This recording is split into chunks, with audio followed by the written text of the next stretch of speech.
तो ठीक है भाई, हम लोग केमिकल बॉन्डिंग में काफी कुछ पढ़ चुके हैं और हाइड्रोजन बॉन्डिंग भी मतलब काफी नहीं, हाइड्रोजन बॉन्डिंग हमने स्टार्ट कर लिया है, इसको पढ़ना शुरू किया था, एक क्वेश्चन होमवर्क दिया था ये वाला, किया सब लोगों ने, है ना, लास्ट लेक्चर में हाइड्रोजन। तो कोशिश करेंगे आज हाइड्रोजन बॉन्डिंग पूरी कर लें, इसके फैक्टर्स और टाइप्स ऑफ हाइड्रोजन बॉन्डिंग पढ़ेंगे हम लोग, इंटरमोलिक्यूलर इंट्रामोलिक्यूलर क्या होती है, कैसे होती है। फिर इसके बाद हम लोग आयनिक बॉन्ड पे आगे बढ़ेंगे। तो विल सी, आज हम लोग हाइड्रोजन बॉन्डिंग खत्म करने की कोशिश करते हैं। तो भाई होमवर्क हो गया, लोगों के रिप्लाई आ रहे हैं हाँ हो गया है, तो इसको डिस्कस कर लेते हैं अपन। Let's discuss our homework.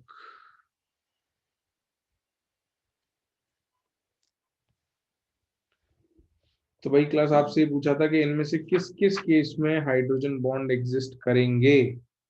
तो ए में एग्जिस्ट कर रहा था, बी में नहीं कर रहा था, सी में कर रहा था, डी में क्या होगा, एग्जिस्ट करेगा या नहीं। कुछ लोग कह रहे हैं हाँ, कुछ लोग कह रहे हैं नहीं। तो दो कंडीशन होती है ना, एक तो हाइड्रोजन जो है वो कुछ पर्टिकुलर आइटम से जुड़ा हुआ होना चाहिए। तो सबसे पहले तो HCN का स्ट्रक्चर बनाते हैं बच्चों, देखो you have hydrogen, single bond carbon and triple bond nitrogen, और नाइट्रोजन पर एक लोन पेयर भी है। और दूसरे HCN में हाइड्रोजन है, single bond carbon, triple bond nitrogen और लोन पेयर। तो क्या यहाँ कंडीशन सेटिस्फाई हो रही हैं, पार्शियल नेगेटिव, पार्शियल पॉजिटिव और लोन पेयर की कंडीशंस। ये लोन पेयर भी है, हो रही है ना।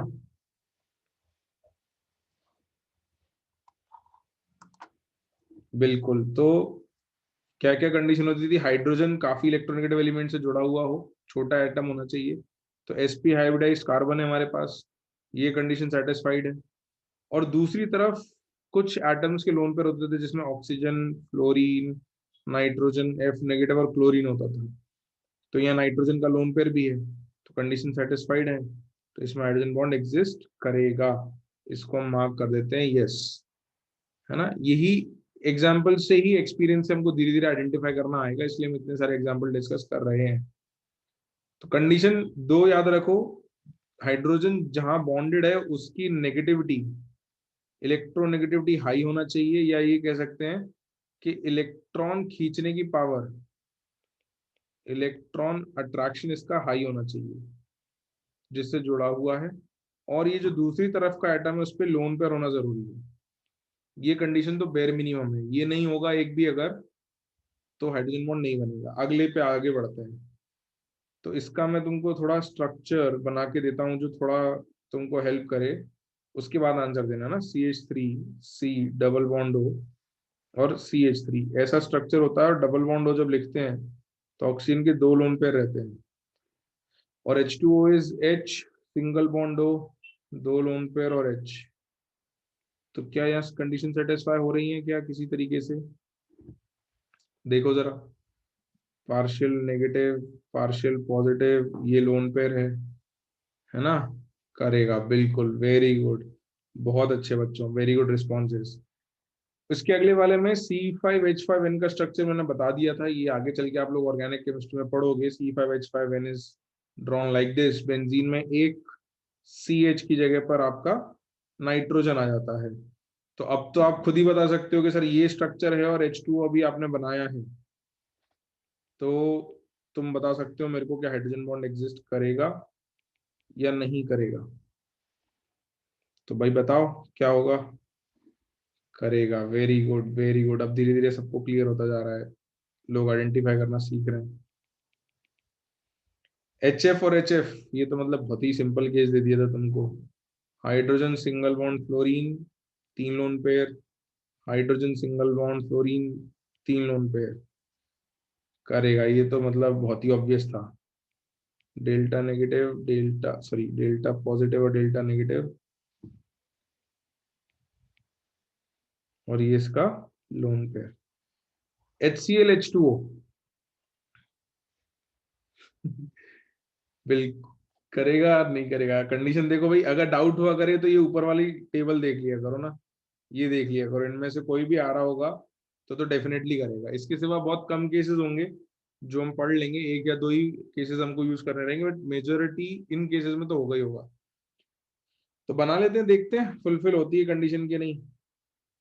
अब Cl से जुड़ा हाइड्रोजन, ये तो हाइड्रोजन बॉन्डिंग में नहीं जाता, ये तो हमको पता है ना, कि हाइड्रोजन जो हाइड्रोजन बॉन्डिंग में जाएगा वो जुड़ा होना चाहिए ऑक्सीजन से या फ्लोरीन से, है ना, या नाइट्रोजन से जुड़ा होना चाहिए, या sp कार्बन से।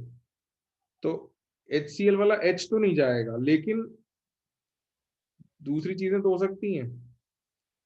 जैसे इसको हम थोड़ा नीचे ड्रॉ कर लेते हैं, HCl, तो Cl पे 3 लोन पेयर है, और H सिंगल बॉन्ड हो, डबल बॉन्ड, लोन पेयर और H। तो ये हाइड्रोजन अवेलेबल है हमारे पास, पार्शियल पॉजिटिव वाला, पार्शियल नेगेटिव वाला जो हाइड्रोजन बॉन्ड दिखा सकता है।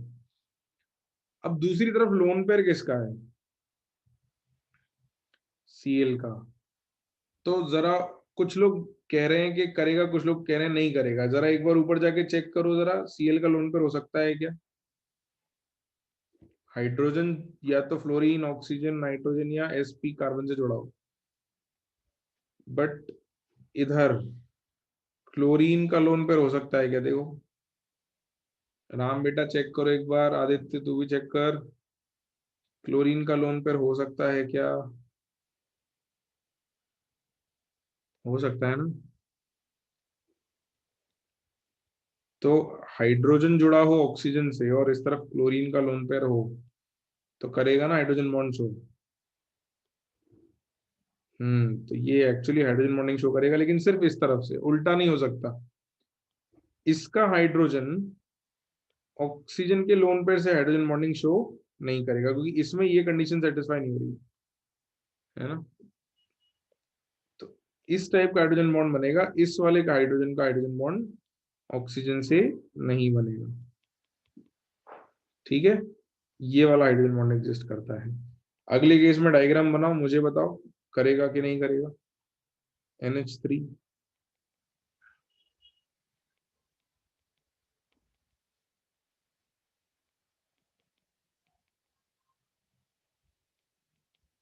और डायग्राम भी इसके तो दो तरीके से बन सकते हैं।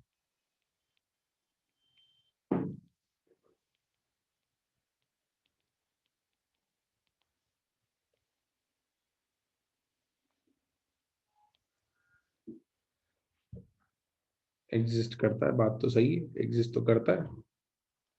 तो पार्शियल नेगेटिव पार्शियल पॉजिटिव इसका लोन पेयर, या पार्शियल नेगेटिव पार्शियल पॉजिटिव और इसका लोन पेयर, तो ऐसे भी एग्जिस्ट कर सकता है और ऐसे भी एग्जिस्ट कर सकता है। अच्छा मुझे ये बताओ कि अगर मैं, वैसे तो अभी पढ़ाऊंगा तुमको, है ना, मैं भी सिखाऊंगा फैक्टर्स, बट मुझे ये बताओ कि अगर तुमसे बिना तुम्हें सिखाए ये पूछा जाए कि ये दो टाइप के हाइड्रोजन बॉन्ड हैं, इसमें से कौन सा हाइड्रोजन बॉन्ड बेटर होगा, ज्यादा अच्छा कौन सा होगा, प्रिफर्ड कौन सा होगा?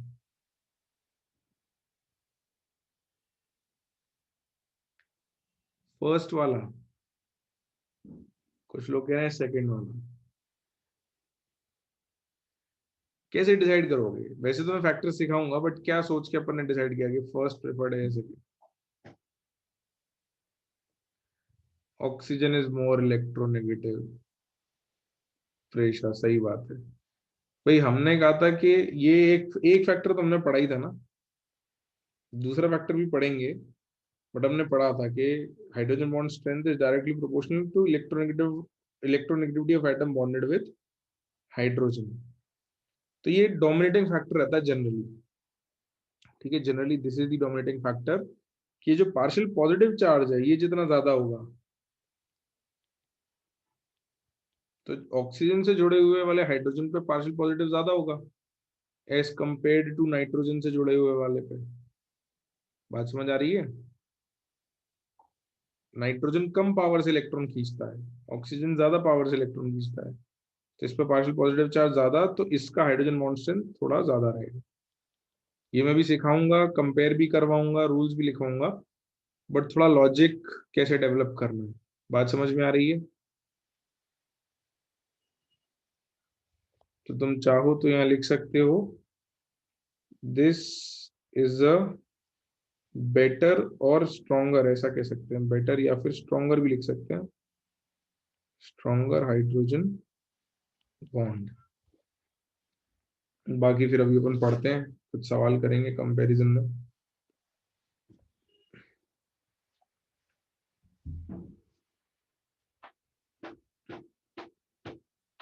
लिख लिया यहां तक सबने?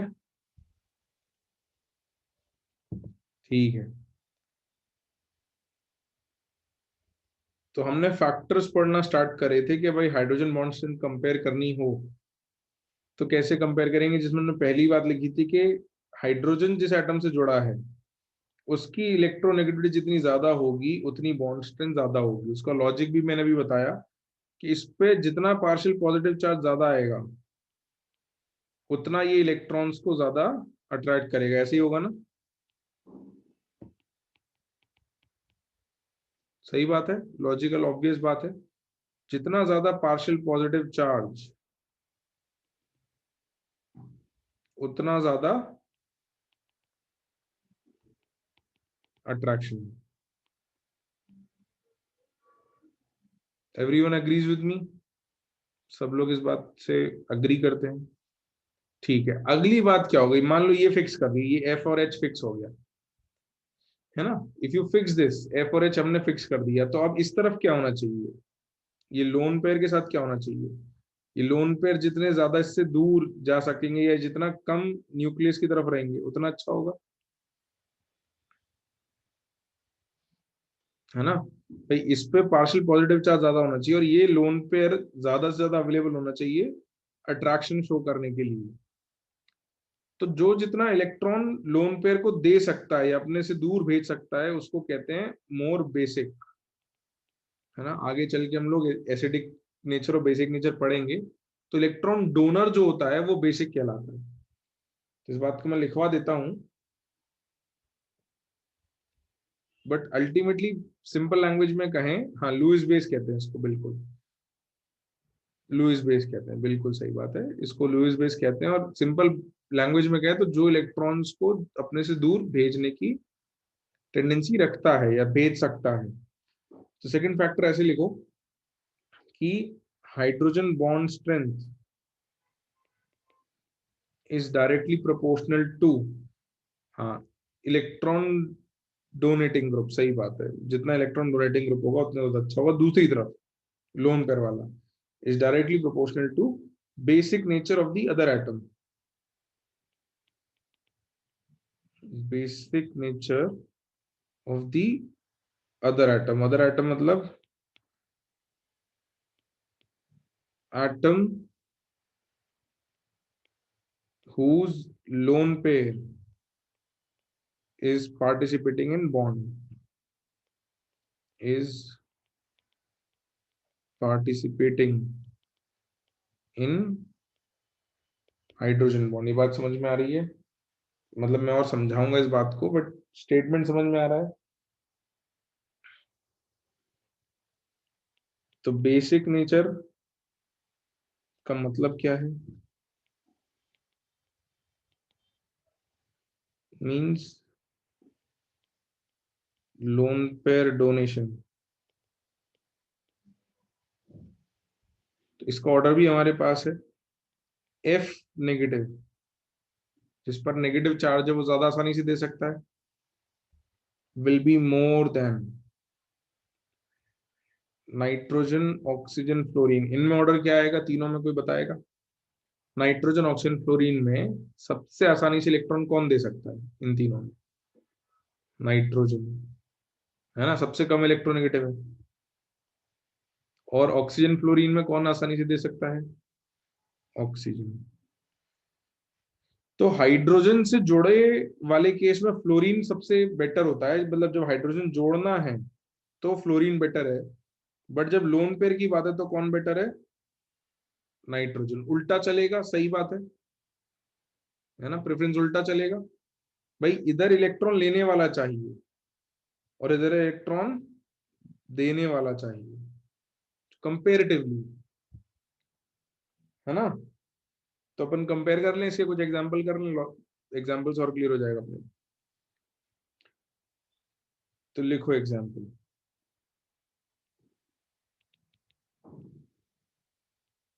Compare hydrogen bond strength.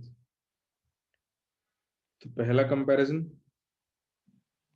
HOH with HOH, इसको कंपेयर करना है आपको। इसको थोड़ा जगह बचा लेते हैं।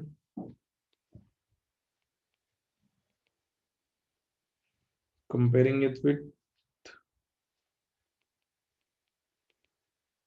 HOH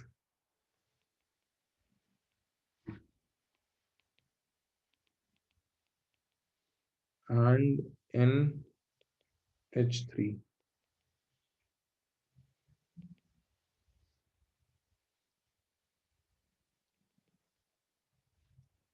दूसरा comparison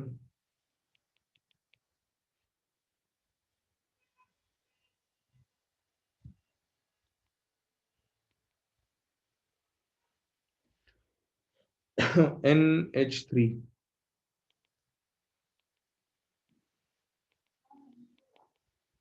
with H2O and NH3 with NH3।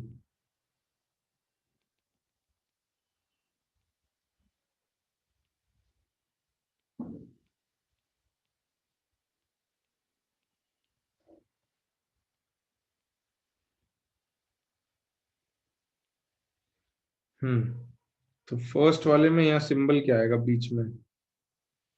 ऐसा ग्रेट लेस देन आएगा, या मतलब पहला वाला ग्रेटर देन आएगा या लेस देन आएगा?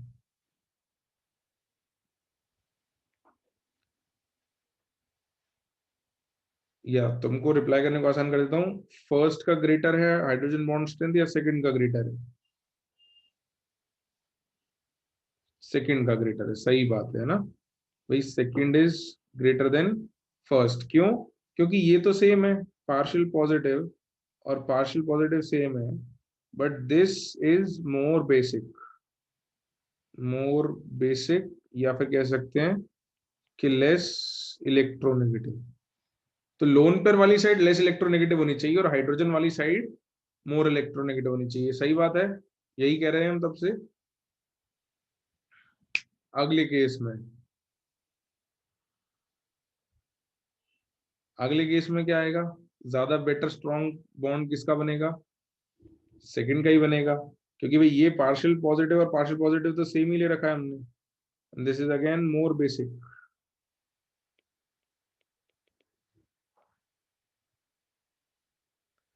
अच्छा, और अगर मैं इसको भी कंपेयर करा देता, सुनना जरा, अगर मैं एक और कंपैरिजन लिख दूं यहाँ पे थर्ड में, सेकंड एग्जांपल में अगर मैं एक और कंपेयर कर दूं OH with NHH and lone pair, तो अब इन दोनों के बीच में क्या ऑर्डर आएगा? सेकंड और थर्ड में कौन ज्यादा स्ट्रांग होगा?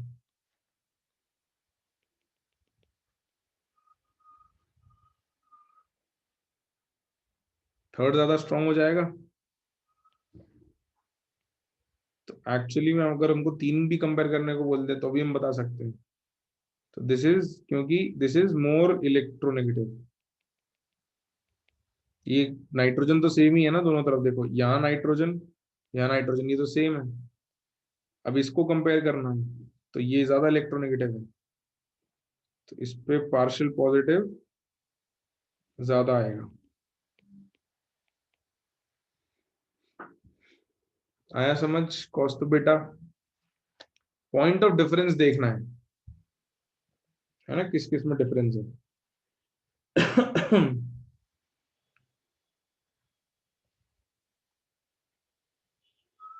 बिल्कुल, नाइट्रोजन का बेसिक नेचर ऑक्सीजन से ज्यादा होगा, क्योंकि नाइट्रोजन लोन पेयर कंपेरेटिवली आसानी से डोनेट कर सकता है। तो अमन बेटा, थर्ड वाला फर्स्ट से स्ट्रॉन्ग क्यों? देख ले, फर्स्ट वाले में तो दोनों ही बातें उल्टी चल रही हैं। ये मोर इलेक्ट्रोनेगेटिव हो गया और ये लेस इलेक्ट्रोनेगेटिव हो गया, जबकि उल्टा होना था,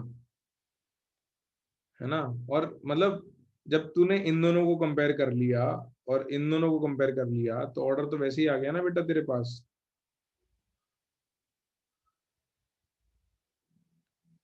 जब तू इनको कंपेयर कर ही चुका था और तूने इन दोनों को भी कंपेयर कर लिया तो नेट ऑर्डर आ गया। फिर तो मतलब जिस रीजन की वजह से ये छोटा रहा होगा और जिस रीजन की वजह से ये बड़ा रहा होगा वो सेम रीजन इन दोनों पर भी अप्लाई होगा। हाँ ठीक है।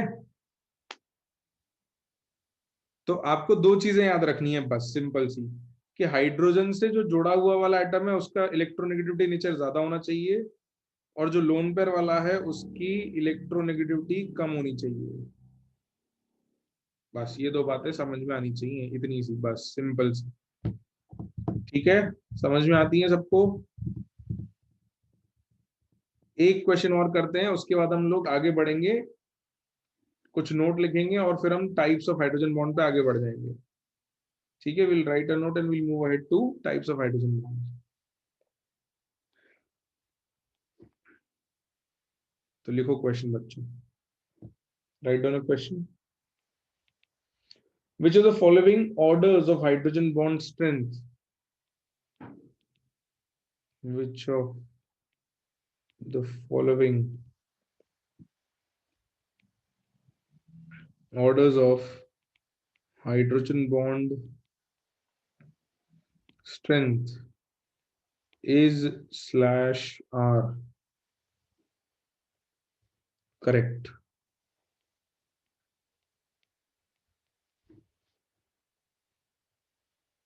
या चलो इज स्लैश आर मत करो, तुम्हारा कंफ्यूजन बढ़ेगा, तुम तो ये कर दो इज करेक्ट। तुमको एक ही ऑप्शन मार्क करना है, ठीक है। ए,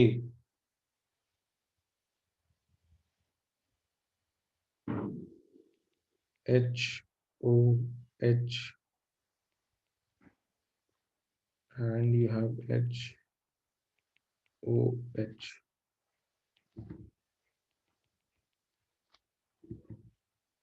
less than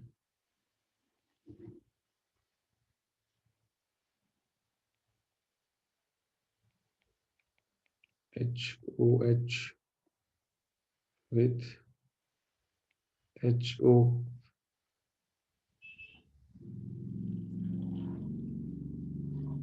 positive H H loan पे के लिए भी जगह चाहिए।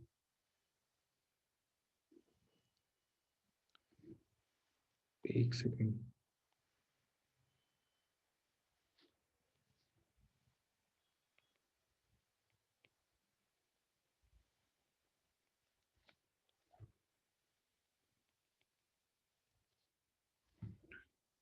है ना, आराम से सोचना, जल्दबाजी मत करना, जो पॉइंट बोले हैं उनको सोच के लिखना है।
इसको लिख लो और फिर आंसर बताना।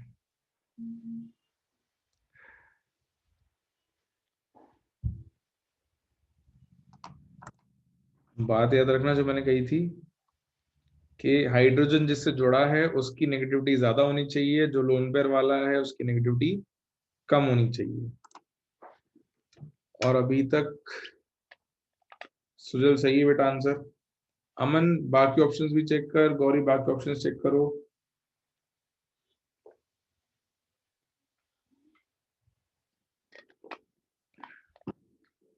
वेदिका ठीक है, परिना ठीक है। आंसर जैसे दे रहे हो कि मैं गलत नहीं बोल सकता, बट इसका वो आंसर जो आपको प्रॉपर नंबर दिलाएगा वो बताना है। हाँ अमन ठीक है, गिरजा सही है बेटा।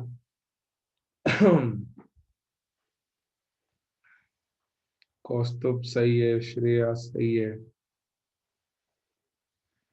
सारा सिर्फ फर्स्ट सही है क्या? कुमुद ठीक है, हर्ष ठीक है। भाई क्या चाहिए, देखो जरा आप खुद सोचो। इसमें ये तो सेम है,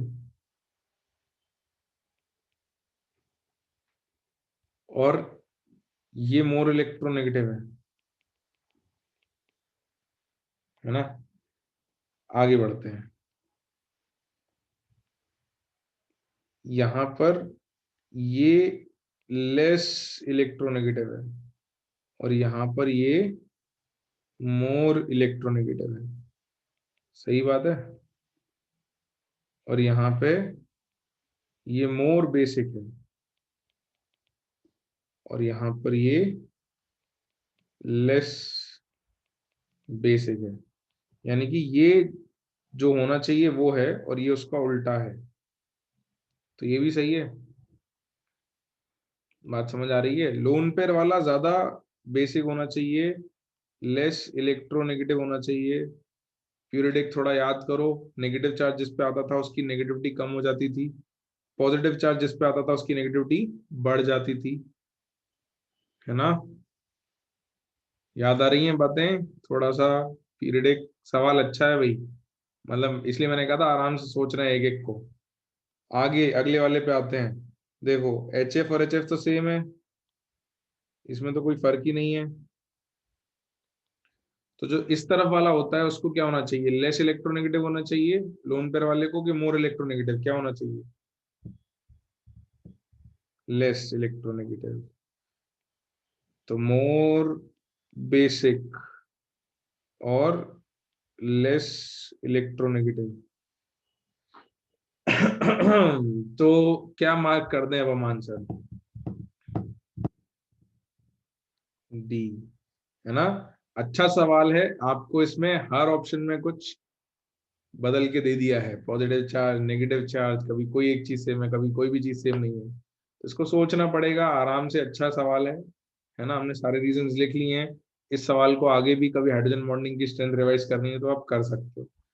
आपको हर चीज को कंपेयर करने के लिए आपको सोचना पड़ेगा, और जिस सवाल में ज्यादा सोचना पड़ता है वही सवाल ज्यादा अच्छा हो जाता है। टफ उसी सवाल को कह देते हैं लोग। ठीक है। रामकृष्ण बेटा सी में क्या दिक्कत हो गई तेरे को बता। तो थोड़ा सा ऊपर जाएगा तो तेरे को खुद मिल जाएगा, ये देख कुछ लिखा था हमने,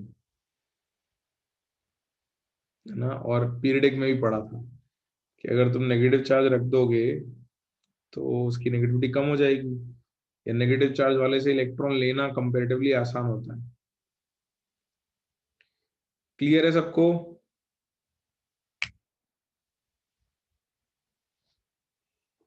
नहीं तन्वी बेटा, अभी तो कोई भी नहीं है। ठीक है। तो थोड़ा अच्छा सवाल है, इस पे थोड़ी मेहनत लगेगी, इसको बाद में रिवाइज भी कर लेना। Let's write down a note and move ahead to the topic of types of hydrogen bonds. लिखो नोट।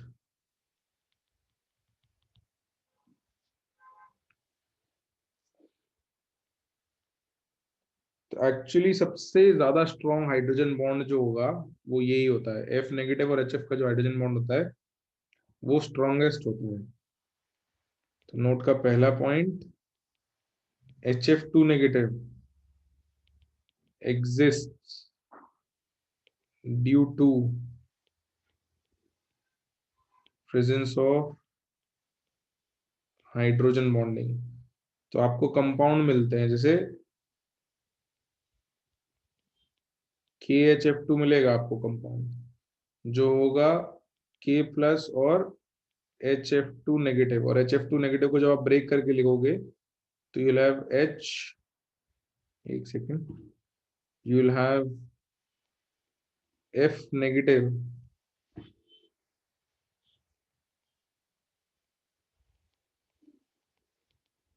and HF,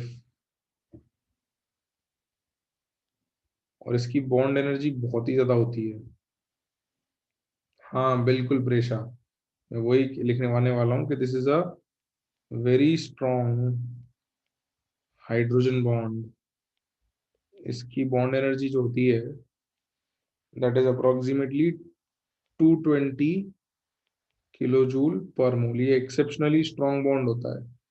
तो ये एक्चुअली ऐसा लगता है कि ये वाली बॉन्ड लेंथ और ये वाली बॉन्ड लेंथ सेम ही आती है, मतलब ये नेगेटिव चार्ज जो है कभी इधर कभी इधर रख सकते हैं। तो इसलिए हमने इसको अलग से लिखा है कि HF2 माइनस एग्जिस्ट करता है ड्यू टू हाइड्रोजन बॉन्डिंग, और इसका जो हाइड्रोजन बॉन्ड है this is the strongest among all hydrogen bonds जो हमने अभी तक देखे।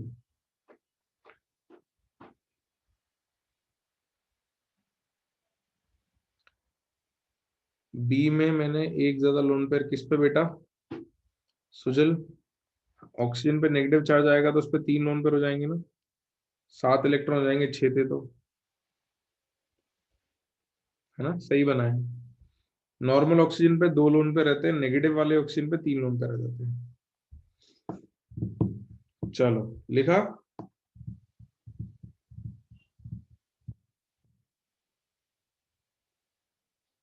अच्छा, जो हमने अभी तक पॉइंट्स लिखे हैं उसके सिवा कुछ जगह, जैसे CHCl3 क्लोरोफॉर्म होता है, तो उसमें हाइड्रोजन sp हाइब्रिडाइज्ड कार्बन से अटैच नहीं है, बट वो हाइड्रोजन बॉन्डिंग शो कर देता है।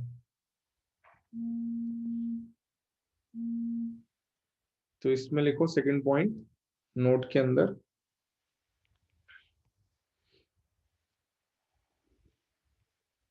Week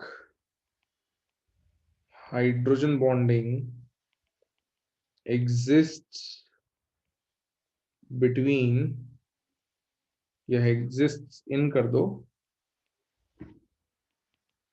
exists in chloroform, chloroform is CHCl3।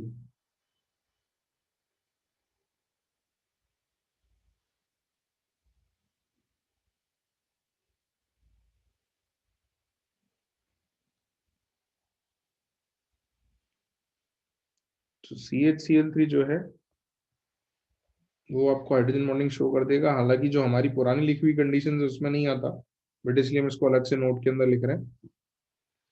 तो CHCl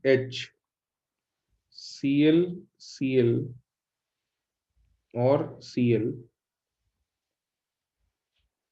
then you have Cl, CH, Cl and Cl।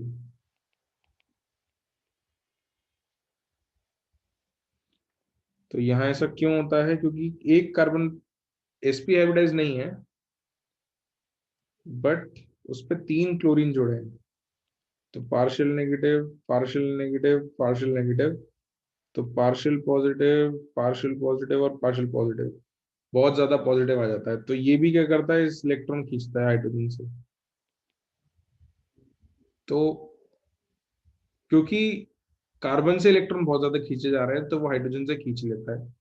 और इस केस में आपको हमारी नॉर्मल कंडीशंस ना होने के बावजूद नॉन sp, मतलब हमने कहा था भाई sp वाला कार्बन होगा तो हाइड्रोजन बॉन्ड होगी, बट ये sp3 हाइब्रिडाइज्ड है, फिर भी यहाँ हाइड्रोजन बॉन्डिंग आती है, वीक आती है बट आती है। तो ये एक स्पेशल केस है, अलग से हमने इसको इसलिए लिख लिया है।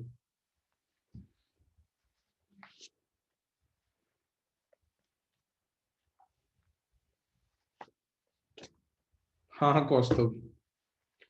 तो तुम लोगों ने ऑर्गेनिक में सब्स्टिट्यूशन रिएक्शंस वगैरह पढ़ना शुरू कर दिया क्या?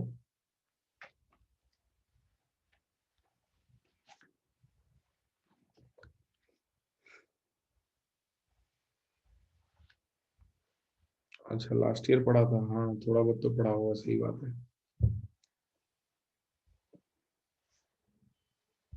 लिखा सब लोगों ने? तो this was about basics of hydrogen bonding. अब हमको टाइप्स ऑफ हाइड्रोजन बॉन्डिंग पढ़ना है कि दो टाइप मेजरली पढ़ेंगे हम, इंटरमोलिकुलर और इंट्रामोलिकुलर, और दोनों के कुछ इफेक्ट्स होते हैं। तो ऑर्गेनिक में खासकर इंटरमोलिकुलर इंट्रामोलिकुलर से बहुत फर्क पड़ेगा, वो आप ऑर्गेनिक में कई जगह यूज करोगे। इनफैक्ट बॉन्डिंग जो है उसका काफी एक्सटेंसिव यूज होता है ऑर्गेनिक केमिस्ट्री में। तो next heading is types of hydrogen bonding.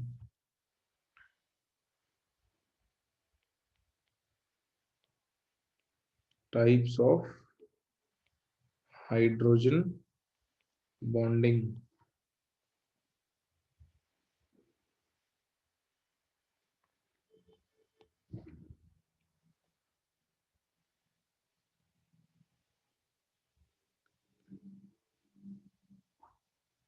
इसमें लिखो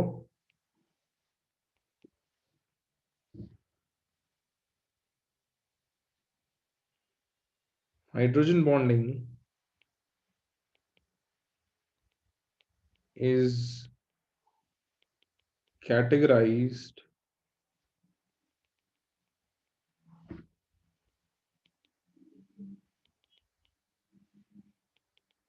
into number one, intermolecular hydrogen bonding, and second, intramolecular hydrogen bonding।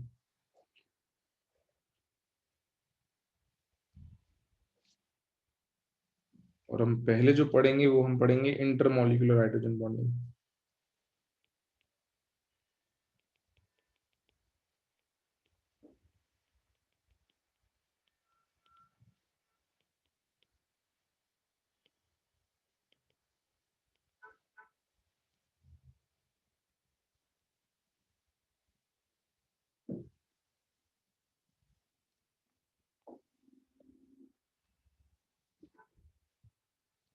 तो इंटरमोलिकुलर और इंट्रामोलिकुलर, तो इंटरवर्ड मतलब एक ही मॉलिक्यूल के अंदर या दो अलग अलग मॉलिक्यूल के बीच में?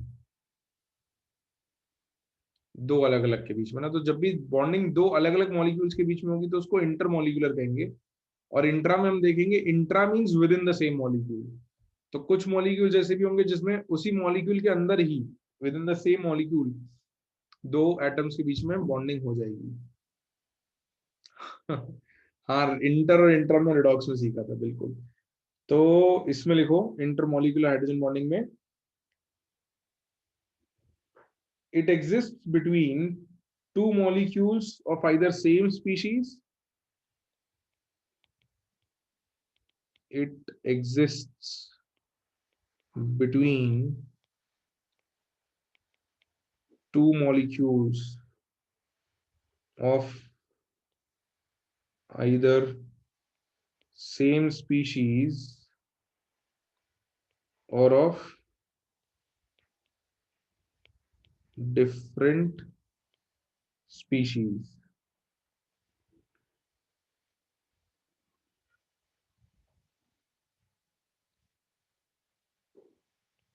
Example, HF or HF, yeah, you have H2O with H2O,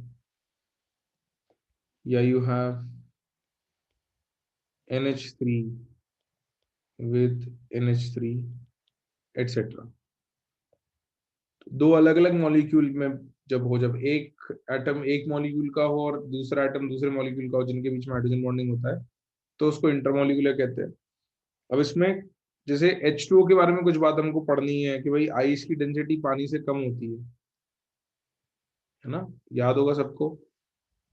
तो उसको हम हाइड्रोजन बॉन्डिंग से एक्सप्लेन करेंगे कि हाइड्रोजन बॉन्डिंग से कैसे एक्सप्लेन होगा कि आइस की डेंसिटी पानी से कम क्यों होती है। ऐसे ही HF जो होता है, उसका सॉलिड स्टेट का शेप हमको पता होना चाहिए कि अगर HF सॉलिड स्टेट में ले लिया जाए तो हाइड्रोजन बॉन्डिंग की वजह से उसका शेप कैसा होता है। तो एग्जाम्पल लिखे सब लोगों ने। उसके नीचे नेक्स्ट लाइन में लिखो, in solid state, in solid state HF exists या has zigzag shape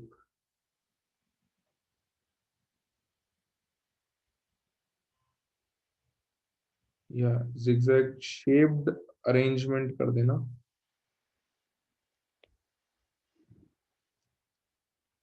तो you have HF, तो F पर 3 लोन पेयर है ना, then you have HF again एक लोन पेयर HF।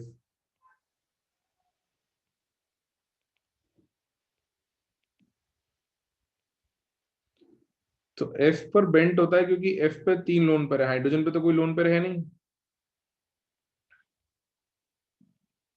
तो अगर हाइड्रोजन पे कोई लोन पेयर नहीं है तो वहां पर बेंट होने का तो कोई रीजन ही नहीं है।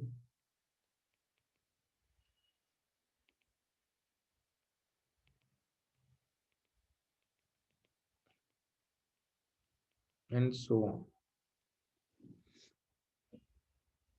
तो आपको इसके बॉन्ड एंगल्स याद रखने की जरूरत नहीं है, बट इतना पता होना चाहिए कि हाइड्रोजन पर बेंट नहीं होता क्योंकि हाइड्रोजन पे कोई लोन पेयर नहीं है।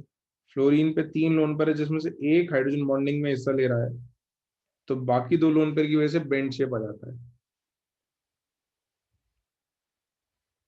तो इस टाइप का शेप HF का एग्जिस्ट करता है सॉलिड स्टेट में।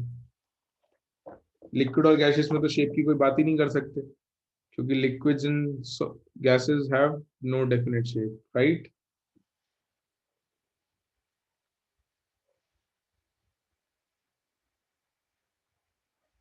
तो सुजल बेटा एक बार में तो एक ही लोन पर पार्टिसिपेट करेगा ना, कैसी बात कर रहा है। 3 में से कोई एक लोन पर ही तो हाइड्रोजन से हाइड्रोजन बॉन्डिंग शो करेगा, तीनों एक साथ कैसे करेंगे। इन तीनों में भी तो रिपल्शन है, दूर दूर रहेंगे ना ये एक दूसरे से, तो एक बार में तो एक ही करेगा। ठीक है। 3 हाइड्रोजन से तो फिर वो दूसरा हाइड्रोजन हो जाएगा ना, वो दूसरे चेन में हो जाएगा, उसका बॉन्ड एंगल देखोगे तो भी बेंट ही आएगा। भूल जाते हैं ना सब अपन भाई। तो भी लीनियर तो नहीं हो पाएगा ना, अगर तुम इसका देख रहे हो तो भी बेंट है, इसका देखोगे तो भी बेंट ही आएगा, बॉन्ड एंगल ये भी कुछ आएगा। हालांकि सॉलिड स्टेट में तो क्या होगा कि चीजें एक फिक्स्ड ऑर्डर में अरेंज्ड है, तो ऐसा नहीं होगा कि तुम्हारे पास सब जगह हाइड्रोजन अवेलेबल है ना। बट अगर तुम इस तरफ की जगह इस तरफ भी देखते तो भी एंगल आ जाता कुछ, बेंट तो तब भी रहता। ठीक है, ये ऐसा स्ट्रक्चर होता है। अब पानी या आइस, है ना, कि भाई आइस जो है उसमें क्यों, मतलब आइस की डेंसिटी पानी से कम क्यों होती है, ये हम हाइड्रोजन बॉन्डिंग से एक्सप्लेन कर सकते हैं। और आइस की डेंसिटी पानी से कम होने में अर्थ पर लाइफ के सस्टेनेंस पर भी बहुत इफेक्ट आता है। तो क्योंकि पोल्स पर आइस पानी के ऊपर रहती है, उससे हमारी लाइफ पे बहुत फर्क पड़ता है। तो हाइड्रोजन बॉन्डिंग की वजह से आइस की डेंसिटी कम होने से हमारी लाइफ में बहुत इंपॉर्टेंट, क्या कह सकते हैं, कंडीशंस डेवलप होती हैं। ये बातें करेंगे, एक बार स्ट्रक्चर देख लें उसके बाद। पोलर आइस जो है अर्थ का टेम्परेचर कम रखने में हेल्प करती है, किसी को पता है ये बात। इसको पॉइंट वाइज लिख लेते हैं। नहीं पता है, चलो बात करेंगे, एक बार अपन देख लें कि आइस फ्लोट करती है। Density of ice is less than density of water. तो ये नॉर्मली देखने को नहीं मिलता ना, कि सॉलिड की डेंसिटी जो है वो लिक्विड से कम हो जाए।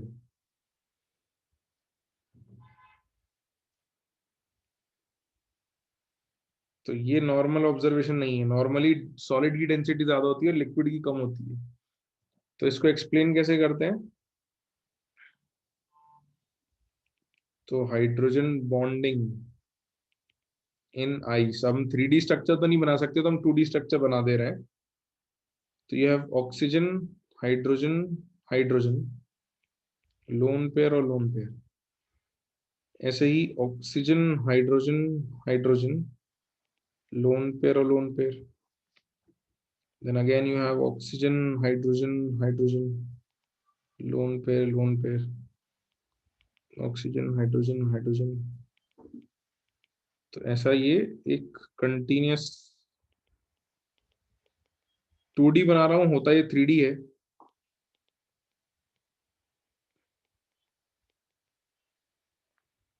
तो यहाँ हाइड्रोजन का ऑक्सीजन के लोन पेयर के साथ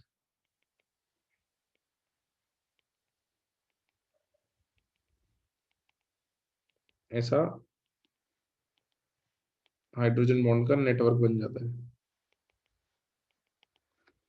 तो क्या हो गया कि ये form, this forms cage like structure, इसको कहते हैं cage like structure.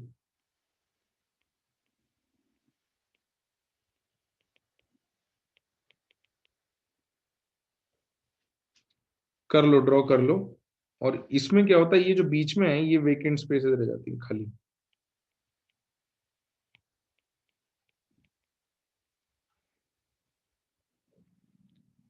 Because of vacant spaces between molecules, खाली जगह अगर रह गई तो डेंसिटी कम हो जाएगी। पढ़ा होगा ना बॉयंसी, थोड़ा बहुत तो पढ़ा होगा आप लोगों ने कि भाई अगर जहाज को फ्लोट कराना है या मेटल की बॉल को फ्लोट कराना है तो उस मेटल बॉल को अंदर से खाली रखो, have an empty metal ball, तो उसकी एवरेज डेंसिटी कम हो जाती है ना। तो यहां हम इसी तरीके से कहते हैं कि therefore density of ice is less than density of water due to presence of vacant or empty spaces between H2O molecules in ice crystals, है ना। गर्मियों में तुम शरबत पीते हो, बर्फ ऊपर तैरती है, इसलिए तो तैरती है, नहीं तैरती तो नीचे डूब जाती, तो फिर मजा नहीं आता।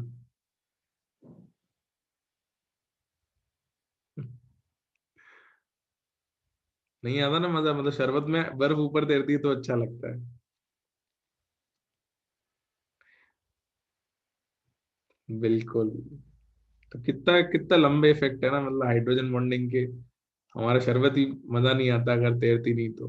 बाकी लाइफ पे तो बहुत लॉन्ग टर्म इफेक्ट्स है कि अर्थ का टेम्परेचर मेंटेन करने में जो हमारे पोल्स पर आइस है वो काफी हेल्प करती है।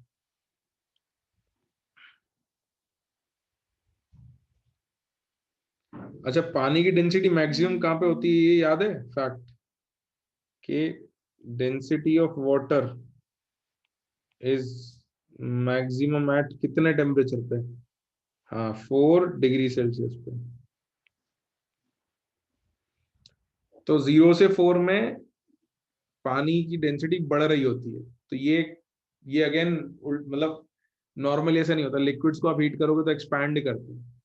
तो 0 से 4 में क्या होता है, ये जो खाली आइस जब मेल्ट होती है तो ये जो खाली खाली जगह होती है इनमें दूसरे मॉलिक्यूल आना शुरू होते हैं, तो 4 डिग्री तक डेंसिटी बढ़ती है, फिर वापस कम होने लगती है। डेड सी की डेंसिटी तो दूसरे रीजन से ज्यादा है। डेड सी की डेंसिटी बहुत ज्यादा सॉल्ट होने की वजह से, इसमें बहुत ज्यादा नमक है। तो उसकी अब ये ऐसा है कि पानी में तुम दूसरी चीज भारी चीजें मिला दोगे तो पानी की डेंसिटी बढ़ जाएगी। तो वहां तुमको तैरने की जरूरत नहीं है, तुम डूबोगे ही नहीं वहां पे।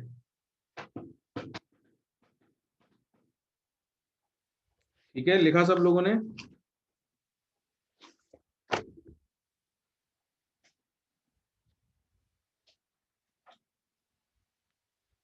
चलो तो एक छोटी सी बात बता देता हूं मैं, जो मैं कह रहा था, फिर अपन एक आधा एग्जांपल और लिखते हैं इंटर का, फिर अपन इंट्रामोलिकुलर पे चले जाएंगे, है ना। जो छोटी सी बात मैं कह रहा था वो ये था कि भाई अर्थ जो है हमारी,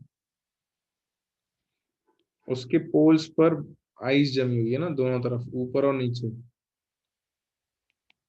आइस और आइस, है ना। और साथ में यहाँ तो लैंड भी नहीं है, यहाँ तो कॉन्टिनेंट है, याद है, 7 कॉन्टिनेंट पड़े होंगे। इस कॉन्टिनेंट का नाम क्या था, क्या नाम था इस कॉन्टिनेंट का, एंटार्क्टिका। तो ये नॉर्थ पर जो आर्कटिक है, इसको कॉन्टिनेंट क्यों नहीं कहते, यहाँ भी तो आइस है, इसको कॉन्टिनेंट क्यों नहीं कहते।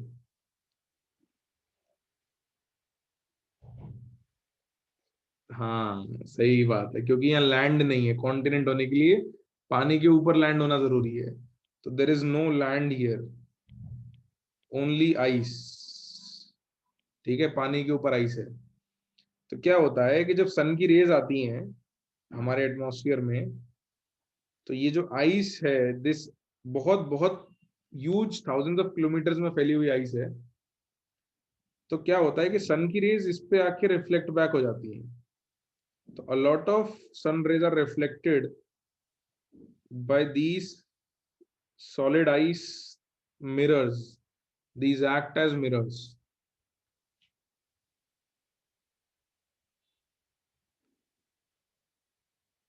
So because these reflect a large portion of sun rays coming to our earth, ये आइस का जो मिरर टाइप बन जाता है हमारे पोल्स पर, ये हमारे अर्थ के टेम्परेचर को बहुत ज्यादा बढ़ने से भी रोकता है। इसलिए भी कहते हैं कि आइस मेल्ट होगी तो वैसे तो टेम्परेचर बढ़ेगा ही बढ़ेगा, ये जो रिफ्लेक्शन वाला पॉइंट है ये भी कम हो जाएगा, तो इसकी वजह से भी अर्थ का टेम्परेचर बढ़ेगा।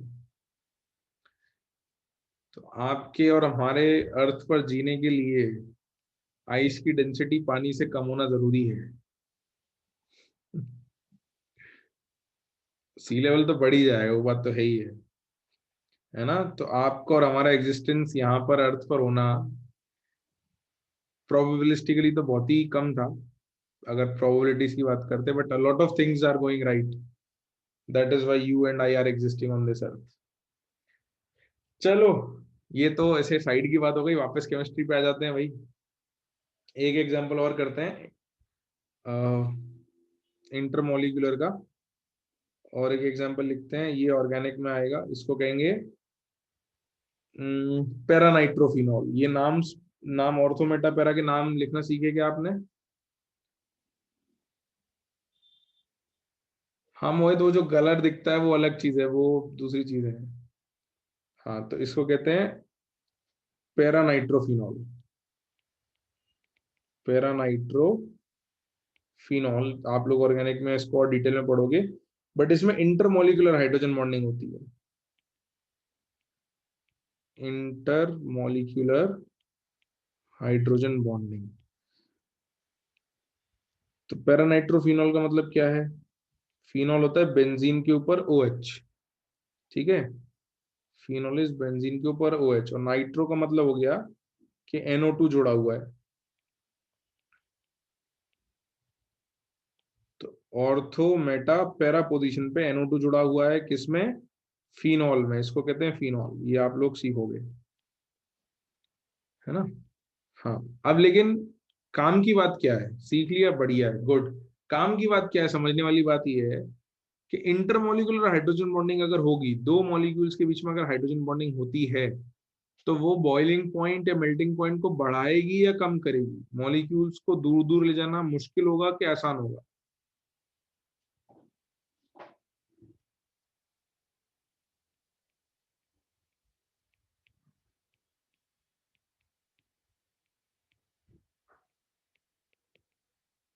क्या होगा भाई,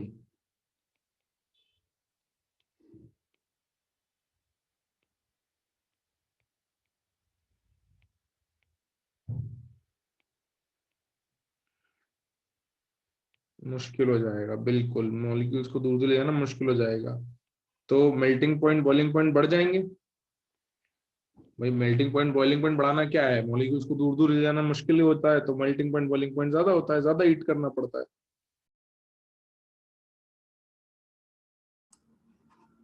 तो भाई हम ये बात कर रहे थे कि अगर इंटरमोलिकुलर हाइड्रोजन बॉन्डिंग होगी तो मॉलिक्यूल्स को दूर दूर ले जाना मुश्किल होगा, और मुश्किल होगा तो बॉइलिंग पॉइंट क्या होगा, मेल्टिंग पॉइंट बॉइलिंग पॉइंट क्या होंगे,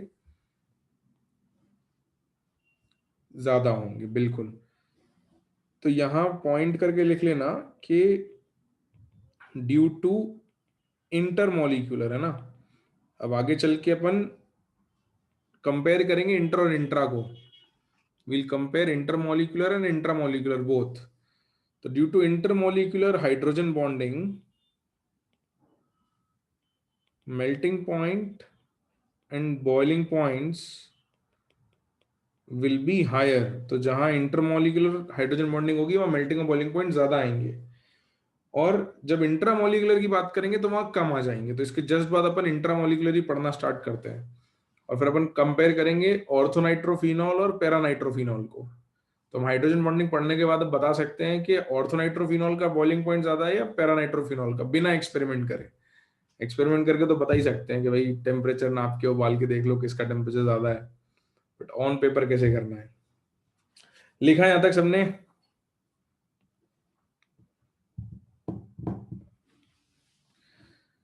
तो this was about intermolecular hydrogen bonding. Next part जो टाइप्स में लिखना था वो है intramolecular hydrogen bonding. You have intra molecular hydrogen bonding।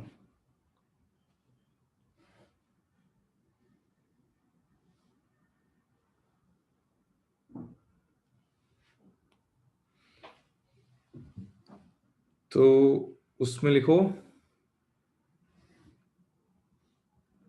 it exists within the same molecule, yeah, it exists between atoms of the same molecule,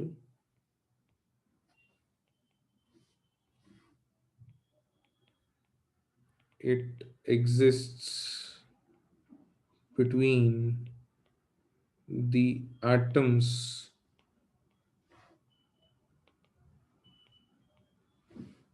of the same molecule, full stop. It generally occurs when 5 or 6 membered rings are formed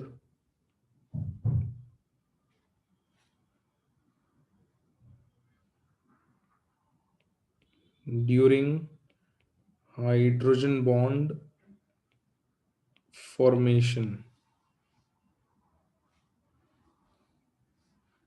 in bracket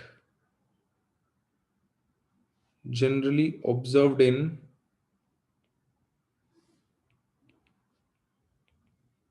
orthoderivatives of benzene। तो benzene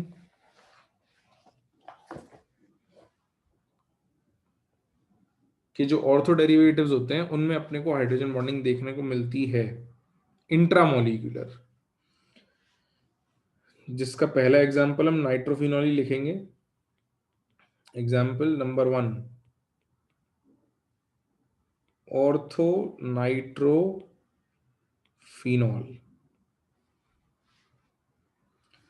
तो ortho nitrophenol में क्या हो गया, आपके पास phenol है मतलब benzene के ऊपर OH ग्रुप जुड़ा हुआ है, और नाइट्रो ऑर्थो पे लगा है, तो you have N double bond O coordinate bond oxygen. तो अब अगर हाइड्रोजन बॉन्ड कराओ आप हाइड्रोजन और इस ऑक्सीजन के बीच में, तो कितने मेंबर की रिंग बन रही है जरा देखो, हाउ मेनी मेंबर रिंग, गिनना जरा। 1 2 3 4 5 और 6, 6 मेंबर की रिंग बन रही है। तो होता क्या है कि रिंग्स जो बनती हैं उनके जो डिस्टेंसेस होते हैं, ऑक्सीजन और हाइड्रोजन का डिस्टेंस तभी काम का है जब वो या तो 5 मेंबर का हो, तभी वो उतने पास रह पाएंगे कि हाइड्रोजन बॉन्ड बनाए, या फिर 6 मेंबर का हो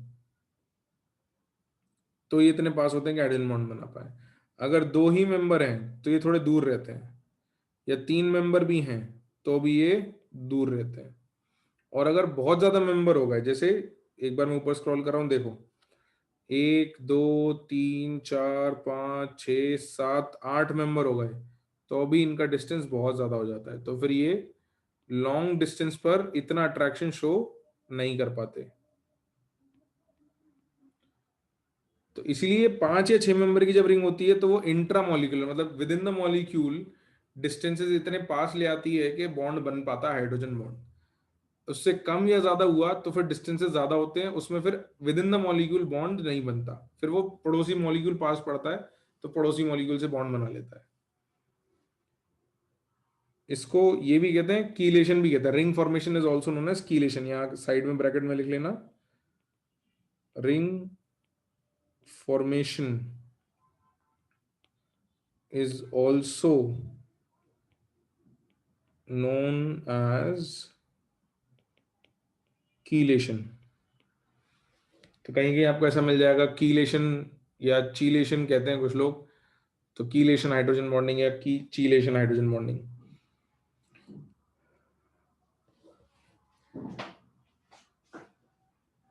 और मैं यहीं पर एक सवाल भी पूछ लेता हूं जिससे रिलेवेंट रहे, फिर आगे और एग्जांपल लिखवा दूंगा कि ऑर्थोनाइट्रोफिनॉल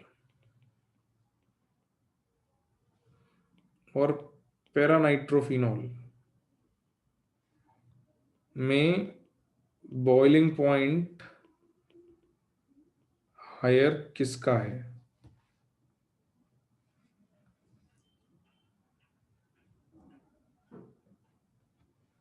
तो जिसमें 2 अलग अलग मॉलिक्यूल में अट्रैक्शन ज्यादा होंगे उसका हायर होगा। तो पैरानाइट्रोफिनॉल में इंटरमॉलिक्यूलर हाइड्रोजन बॉन्डिंग है, और ऑर्थो में क्या है? Intramolecular hydrogen bonding. और अभी मैंने थोड़ी देर पहले एक स्टेटमेंट लिखवाया था, याद है? देखो ये क्या लिखवाया था,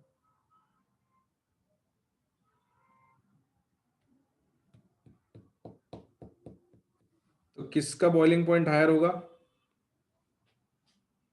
पैरा वाले का। therefore boiling point of paranitrophenol is more than orthonitrophenol।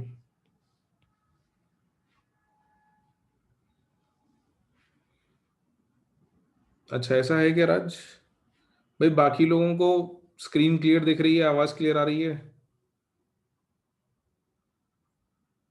हाँ, तो राज एक बार चेक करना, हो सकता है तुम्हारे एंड से दिक्कत हो कुछ ना, मतलब मेरे एंड पे तो जनरली ठीक आ रही है। अच्छा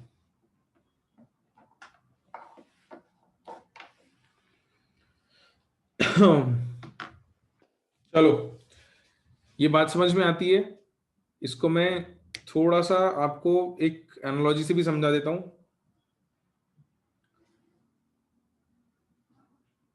मान लो आपके पास एक ग्रुप ऑफ एटम्स है जो आपस में जुड़े हुए हैं या दोस्त हैं, और एक दूसरा ग्रुप ऑफ एटम्स है जो आपस में जुड़े हुए हैं।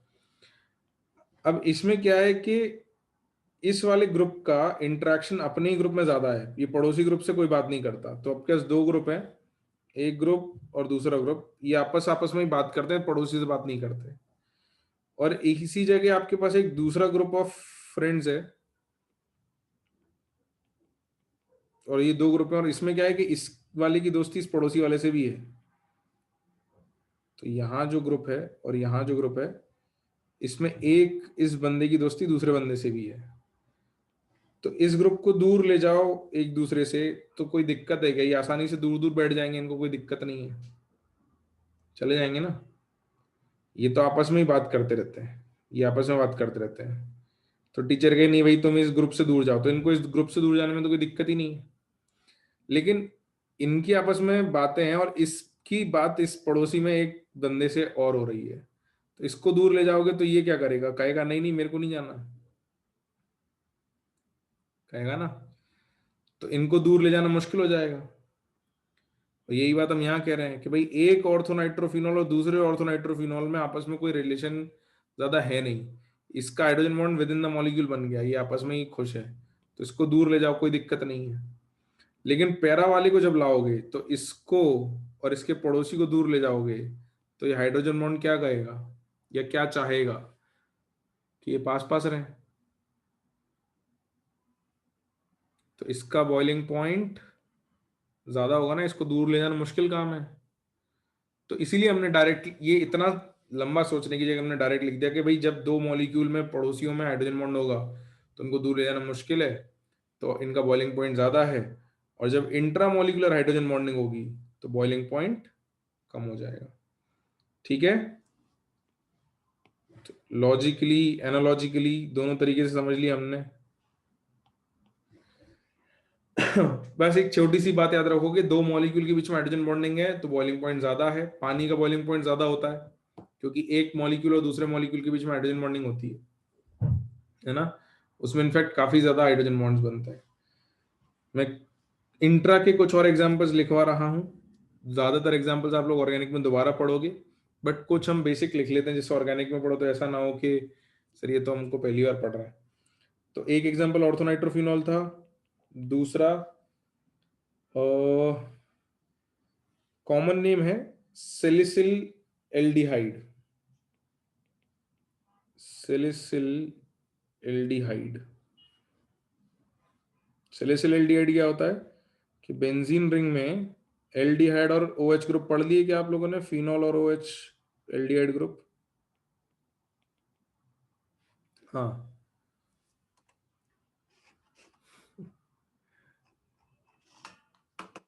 ठीक है। तो यहाँ O और H के बीच में इंट्रामोलिकुलर हाइड्रोजन बॉन्डिंग होती है। दो एग्जांपल और कराता हूँ बस मैं ना, फिर अपन अपना इंट्रामोलिकुलर यहाँ पे एंड कर देंगे। ऑर्थोक्लोरोफिनॉल,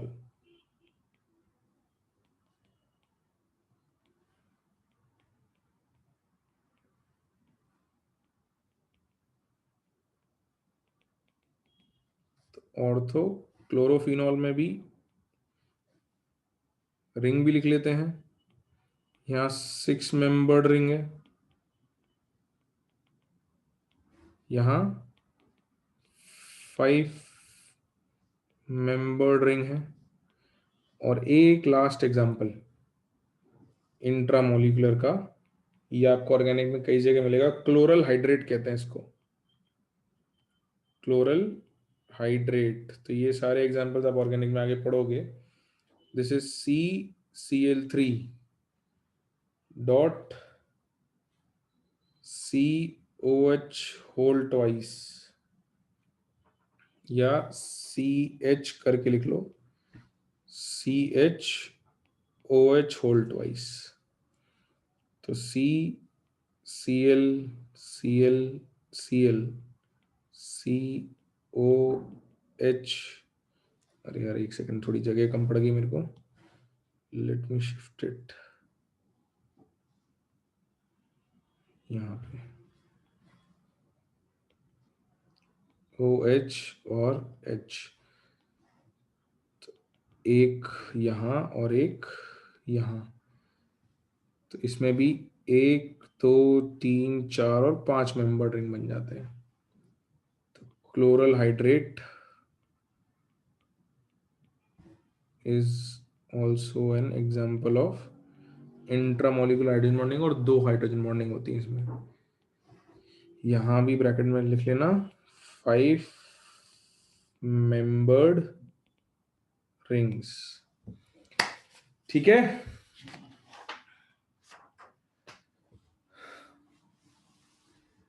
तो आज हाइड्रोजन बॉन्डिंग यहाँ पे रोक लेते हैं, बॉन्डिंग भी यहाँ हाइड्रोजन की रोक लेते हैं, और लेक्चर भी यहीं रोक लेते हैं। ठीक है।